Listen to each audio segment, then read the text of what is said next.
Nessa aula, vamos falar sobre poder. Poder é um conceito muito associado a conflitos, a disputas, né, a espaços onde não há convergência, onde para você vencer o outro tem que ser derrotado. A gente vai conversar um pouco sobre isso, inclusive virar um pouco esse conceito de cabeça para baixo, no sentido de poder pode ser algo igual à a vontade de fazer, o poder fazer, o compromisso com algo maior, melhor e justo e bom. E é desse poder que a gente vai falar hoje. Como a gente pode olhar para dentro de si, fazer perguntas para nós mesmos sobre quem somos nessas relações de poder, de forma a superar algumas das polaridades que a gente às vezes se encontra e juntos poder refletir mais sobre o que é o poder e o que podemos fazer com o poder.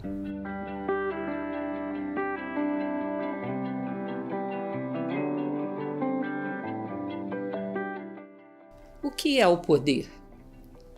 Esse poder que tantas vezes discriminamos, que tantas vezes no nosso momento histórico falamos mal dele, porque temos exemplos e mais exemplos de mau uso, e isso acaba nos gerando uma certa aversão. Olha, cuidado, não me construa um prédio de 20 andares para aprisionar uma formiga. Poder é muito mais do que isso que se faz em nome dele. Poder é poder ser. É poder fazer, é poder virar o mundo pelo avesso para ver se ele está bem costurado. Poder é o atributo por essência de Deus. Ou vocês imaginam um Deus impotente? Qualquer coisa que queiramos fazer na vida exige poder. Cuidado, porque uma das alienações da moda do nosso momento histórico é culto à debilidade, lei do menor esforço. Quanto menos você faz, mais feliz você é. Ou seja, a felicidade associada à debilidade é uma das maiores mentiras da história. Eu sempre me lembro de uma propaganda de televisão que ficou marcada na minha memória, que tinha um jovem deitado, totalmente largado num sofá, diante de uma televisão e com um controle remoto na mão. E ele só fazia esse movimento com o dedão. E a propaganda dizia: nós estamos trabalhando cada vez mais para que você trabalhe cada vez menos. E ele com aquele sorriso no rosto: como eu sou feliz. Em breve viraria um vegetal extremamente feliz. Ou seja, cuidado com essa loucura. O homem tem muitos potenciais para ficarem subaproveitados. Nós temos que trazer ao mundo vontade, amor, inteligência e todos os seus desdobramentos. Cuidado com o culto à debilidade e a lei do menor esforço. São esterilizantes, matam os poderes latentes do homem. Portanto, poder é poder ser, é poder fazer. E a história de que o poder corrompe? Deixa eu contar para vocês. Nós tivemos uma pessoa maravilhosa na história do Brasil, que se chamava Joaquim Maria Machado de Assis. Neto de escravos, órfão de mãe ao nascer, depois órfão de pai, criado por uma madrasta, Maria Inês, que era lavadeira, muito humilde, nunca teve sequer a oportunidade de frequentar uma escola. E aos 17 anos, empregado num jornal, já falava fluentemente, escrevia muito bem o português e o francês. Machado de Assis, ele tem uma frase que eu acho muito curiosa, publicada nessa época na Marmota Fluminense. Ele dizia o seguinte: está errado o ditado que diz que a ocasião faz o ladrão. A ocasião faz o crime, o ladrão já nasce feito. Ou seja, o poder vai turbinar aquilo que você tem. O que você tem? Se você tem um desejo de tirar proveito do outro tremendo, o poder vai te dar uma possibilidade de realizar esse desejo e, de fato, o faz muitas vezes. Se você tem um desejo de se aproveitar das situações, de seja lá o que for, de manipular, de jogar com os outros, de explorar a natureza, o poder vai te facilitar isso. Agora, se você quer mudar o mundo, tornar esse mundo mais fraterno, fazer com que as pessoas todas sejam consideradas como um fim em si e não como meio, fazer com que todos os seres humanos tenham como maior projeto realizar a si mesmos como seres humanos e assim realizar a humanidade, se você quer preservar a natureza humana e a natureza como um todo, meu caro, se você não tiver poder, esquece que esse propósito não é brincadeira. É o propósito mais digno do mundo, mas exige poder. Poder é simplesmente aquilo que turbina o que você tem. E necessitamos dele. Necessitamos de homens que sejam capazes de canalizar poder para uma causa adequada. Mas o poder é o antídoto do culto à debilidade. Qualquer poder latente que você tenha dentro de você necessita do poder de trazê-lo à tona. Lembrem dos contos de fada. O príncipe chega num reino e o rei diz: salve a minha filha que foi aprisionada por um dragão. Vamos e venhamos, é um garotote, é quase um adolescente. Às vezes nem tem barba. Com um cavalo que é um pangarezinho, muito mais ou menos. Do outro lado tem um dragão. E ele diz: é nobre, é justo, é bom, eu vou. Ele se compromete com aquilo que é nobre, é justo, é bom. E esse seu compromisso canaliza poder. No meio do caminho ele acha o velhinho que dá um manto de invisibilidade. No outro momento ele acha um pássaro que lhe ensina uma fórmula mágica. No outro momento ele acha uma espada cravada na pedra que é impossível de ser vencida. Quando ele chega diante do dragão, ele está adulto e armado até os dentes, capaz de vencer 2 dragões, que dirá um só. Porque ele se compromete profundamente com algo nobre, justo e bom e se põe a caminho. E vai sendo armado no meio do caminho. Vai desenvolvendo, trazendo à tona os seus poderes latentes. Existe uma máxima dentro da filosofia que eu gostaria que vocês memorizassem. Per homine seculum seculorum, amém. Que diz o seguinte: a equação da vida é como se fosse um funil. Você entra pela parte larga. Há milhões de maneiras de você entrar num problema. Milhões, incontáveis. Mas para sair é uma só: vontade. Vontade humana, que é capaz de irrigar desertos, drenar pântanos, desviar o curso de cometas. Vontade humana. Ou seja, eu preciso sair e chegar lá. Eu vou chegar. Sabe por quê? Porque eu quero. E vou me colocar caminhando agora. Se eu necessitar de alguma coisa do passado para chegar lá, naturalmente o meu compromisso com a minha vida e a minha vontade colocada no mundo faz aflorar as lembranças que eu necessito, os poderes que eu necessito. Nós temos um hábito. Diante dos problemas, ao invés de fazermos síntese projetada para o futuro, fazemos análise voltada para o passado. Isso não é mal. Pode nos trazer elementos preciosos, mas pode nos trazer inércia. Eu encontro um culpado para os problemas e me acomodo. Ah, existe uma sujeira na parede. Foi fulano que colocou a mão suja na parede. O que eu faço? Limpo a parede? Não. Toda vez que alguém chega e diz: nossa, como está suja essa parede? Foi fulano, eu sou uma vítima, estou aqui sofrendo com essa sujeira e não limpo jamais. Cuidado, porque comodismo associado à análise voltada para o passado pode te colocar estacionado aí para o resto da vida. É síntese projetada para o futuro. E vontade é poder, maior de todos os poderes do homem. Vontade, segundo a tradição indiana, é Atma, é aquilo que de mais divino o homem detém, que é capaz de transformar a vida, transformar o mundo, transformar o próprio ser humano. Portanto, cuidado com o culto à debilidade.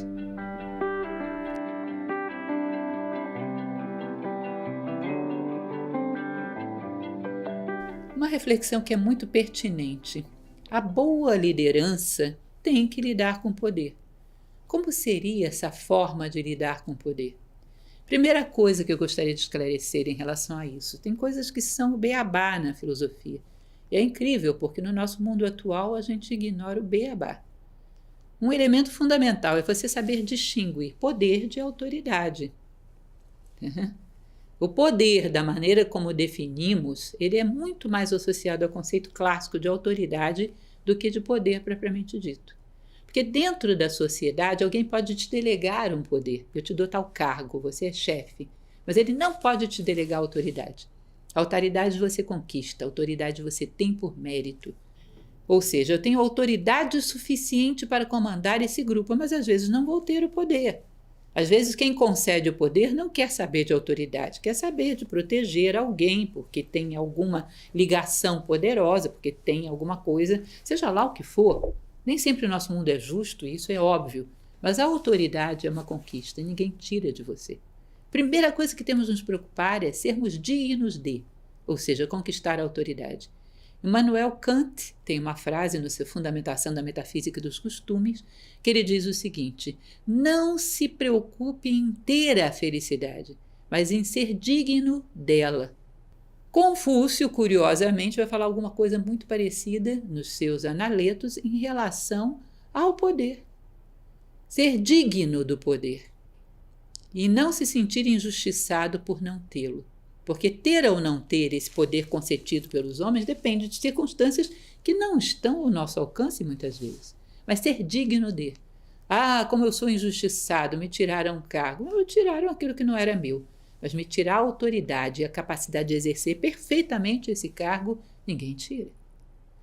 Se a humanidade quer ou não aproveitar isso, lamentavelmente depende dela, não de mim. Mas que eu vou ser digno, vou. Vou. Eu vou ser digno de estar nos postos todos. Eu imagino, para realizar esse meu propósito de vida, para preservar a natureza humana ou as duas, se eu estivesse em tal lugar, seria maravilhoso, poderia fazer muita coisa. Sabe o que eu vou fazer? Vou ser digno de. E se vou ou não estar nesse posto em algum momento, esse é problema da humanidade, aquilo que a Índia chama da lei do karma, que são os desvios que fazemos do reto caminho. Esse é o problema do karma da humanidade, que vai ter que vivê-lo e vai ter que se ver com ele em algum momento. Mas eu sou digno. Quem sabe em algum momento a humanidade se alinha com essa grande lei do Dharma e reconhece que eu sou digno. Se ela não reconhecer, talvez ninguém reconheça, ou talvez a história reconheça um dia. O fato é que o que me corresponde é ser digno. E isso vai formar o líder. Esse é o legítimo líder. Existe uma coisa interessante que a gente observa na história. Na época em que viveu Giordano Bruno, ele dizia que havia infinitos mundos e talvez houvesse até alguns habitados como a Terra. Quando ele defende isso na Universidade de Oxford, na Inglaterra, que já existia naquela época, 1500 e alguma coisa, dizem que os professores de Oxford rolavam de rir dele. E aquele professor que fez a ata daquela reunião escreveu. E isso existe até hoje na biblioteca. Hoje esteve um homem tão louco aqui, a cabeça dele rodava tanto que ele via tudo rodando à sua volta também. Como era o nome desse professor que escreveu essa ata? Desses que riram dele? Me diga o nome. Não sei não. Caíram no buraco profundo da mediocridade que a história engole. Giordano Bruno, a gente sabe quem é. Não é assim? E Galileu Galilei, a gente sabe quem é. E Mozart, a gente sabe quem é. A história é implacável. Ou seja, é possível que em algum momento a história nos reconheça. Ou pode ser que não, porque muitos também foram tragados e definitivamente apagados. Mas o fato é, eu fui digno. Eu sou um líder. Se vou liderar ou não, isso depende de circunstâncias que não estão no meu poder. Mas sabe por que eu sou um líder? Eu lidero a mim mesmo. Minhas paixões, meus impulsos, minha cólera, minha discriminação, eu domino tudo isso. Eu tenho as rédeas de tudo isso na mão, portanto sou um líder. Se vou liderar do lado de fora, deixa a história decidir. E um líder é um cidadão que tem 3 autoridades fundamentais. Em primeiro lugar, seja lá o que for que você vá fazer, você tem uma autoridade intelectual, você sabe como fazer, você já apreciou a situação, você sabe como é, você conhece e, portanto, pode transmitir esse conhecimento. Essa é a primeira autoridade, intelectual. Segunda autoridade, autoridade moral, eu faço junto. Eu não vou ficar comandando enquanto os outros põem a mão na massa. Eu faço junto e mostro como se faz. Tem uma passagem de um livro de um romancista histórico que amo demais, que é Steven Pressfield, num livro chamado Portões de Fogo, onde um escravo grego diz ao rei da Pérsia, Xerxes, o que era um rei para os atenienses, para os espartanos, perdão. Ele diz, um rei não dorme na sua tenda enquanto os seus homens padecem nas muralhas. Ele é o último a dormir, ele é o primeiro a despertar, ele os inspira, ele não os domina pelo medo, ele os inspira pelo seu exemplo. E é uma das passagens literárias que eu acho mais bonitas. Um líder tem autoridade moral, ele faz junto, ele mostra como faz. E a terceira autoridade? Essas duas já são um pouco escassas, essa terceira é tremendamente escassa. Autoridade humana. Todo líder considera que um trabalho está bem feito não só quando ele termina com produtos ou serviços bem feitos, mas quando todo o grupo que participou do processo cresceu nesse processo.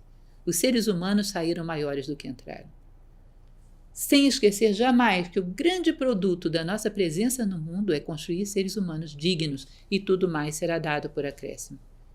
que o maior perigo de extinção que existe na natureza é a extinção de seres humanos na plenitude da condição humana. Houve um filósofo chamado Diógenes de Sinope, aquele que vivia dentro da barrica.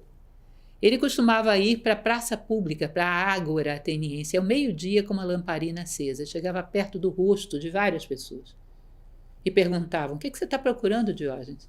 Estou à procura de um homem, mas hoje eu vou embora, não achei nenhum. E fez isso durante toda a sua vida e consta que nunca chegou em casa satisfeito. Se nessa época já era um acidente ecológico a ausência de seres humanos, hoje mais ainda. Se você preserva o ser humano na plenitude da condição humana, começando por si próprio para dar exemplo, tudo mais tende a ser preservado por acréscimo. Portanto, vivemos um acidente ecológico grave, a extinção de seres humanos. Prestem atenção nisso. Muito difícil lidar com qualquer outro acidente ecológico se você não começa por esse. E começa por si próprio. Eu te desafio.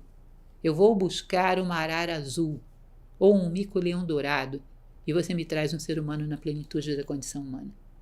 É capaz de eu encontrar uns 2 ou 3 e você ficar no aperto. Portanto, preserve o ser humano começando por si próprio e isso fará de você um líder digno de mudar o mundo, digno de mudar o outro, porque mudou a si próprio. Exerça as 3 autoridades, seja digno e não há como. Mas cedo ou mais tarde a natureza vai reconhecer que é você. Ainda que seja na história, ainda que seja no futuro. Hoje a gente olha para trás e se inspira em Giordano Bruno. E eu particularmente, esse homem nolano que morreu numa fogueira em 1600, ele é uma grande fonte de inspiração para mim. Portanto, ainda que não sejam os nossos contemporâneos, mas alguém no futuro vai se beneficiar pela tua autoridade conquistada. E isso é um líder. Não tenha ambições de reconhecimento, mas tenha, sim, a busca honesta de ser digno. E você será um líder.